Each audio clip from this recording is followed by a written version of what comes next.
பண்ருட்டியில் முன்னாள் நகரமன்ற தலைவர் பன்னீர்செல்வம் முன்னிலையில் அதிமுகவில் இணைந்த திமுக, விசிக, அமமுக கட்சியினர். கடலூர் வடக்கு மாவட்டம் பண்ருட்டி சட்டமன்ற தொகுதியில் உள்ள பல்வேறு கட்சிகளில் இருந்து விலகி அதிமுகவில் இணைந்தனர். இதில் திமுக, விசிக, அமமுக உள்ளிட்ட கட்சிகளைச் சேர்ந்த இளைஞர்கள் 200க்கும் மேற்பட்டோர் ஊர்வலமாக சென்று முன்னாள் மாவட்ட அம்மா பேரவை செயலாளரும் முன்னாள் நகரமன்ற தலைவருமான பன்னீர்செல்வம் முன்னிலையில் அதிமுகவில் இணைந்தனர்.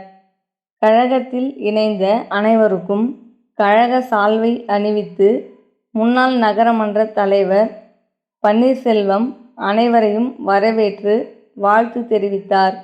மேலும் வருகின்ற 2026ஆம் ஆண்டு நடைபெற உள்ள சட்டமன்ற தேர்தலில் கழக பொதுச் செயலாளர் எடப்பாடியார் முதலமைச்சராகுவதற்கு பண்ருட்டி சட்டமன்ற தொகுதி வெற்றி பெற கழக பணியாற்றுவோம் என அனைவரும் உறுதி எடுத்துக் கொண்டனர்.